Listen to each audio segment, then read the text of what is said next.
En mission officielle dans la province du Tanganyika, l'ambassadeur de Suède en République démocratique du Congo a effectué ce mercredi 21 mai 2025 une série de visites à Kalemi aux côtés du représentant résident du PNUD en RDC pour évaluer les impacts des projets financés par son pays à travers le programme des Nations Unies pour le développement. Dès les premières heures de la matinée, la délégation s'est rendue dans la chefferie Tumbwe, entité territoriale décentralisée ayant bénéficié du financement suédois à travers le PNUD pour la construction de son bâtiment administratif, la réalisation d'un forage d'eau potable et l'installation des moulins communautaires. La mission s'est poursuivie à la prison centrale de Kalemi, construite en 1928 pour 250 détenus, mais aujourd'hui largement surpeuplée.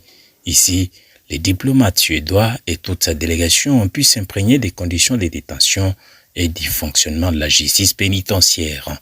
Toujours dans ces périples, ils ont reçu les explications sur les activités des Géraudes, une structure locale des jeunes engagés dans la transformation des déchets en pavés plastiques. Ces jeunes innovateurs ont profité de la visite pour solliciter un appui en équipement technique afin d'accroître leur capacité de production. Les points culminants de cette visite a eu lieu dans l'après-midi avec la cérémonie officielle de remise du nouveau palais de justice de Kalemi au gouvernement de la RDC par l'entremise de son ministre de la Justice accompagné par le gouverneur des provinces. Celui-ci a salué la qualité de cet ouvrage moderne et a plaidé pour un accompagnement technique du PNUD pour la construction des bâtiments similaires dans d'autres provinces du pays pour améliorer la qualité de la justice.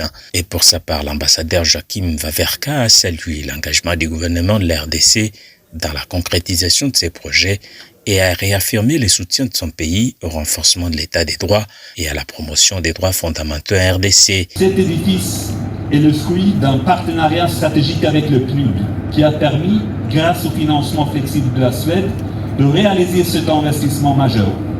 Mais au-delà des briques et des mortiers, c'est une opportunité à saisir pour renforcer la capacité des acteurs judiciaires, améliorer la gouvernance locale et favoriser une justice de proximité adaptée aux réalités du terrain. Le représentant résident du PNUD en RDC a quant à lui précisé que cette infrastructure judiciaire s'inscrit dans le cadre du projet conjoint des Nations Unies d'appui à la réforme de la justice focalisé sur l'amélioration de l'offre et de la demande. La cérémonie s'est clôturée par la signature du procès verbal de remise officielle du bâtiment aux autorités congolaises.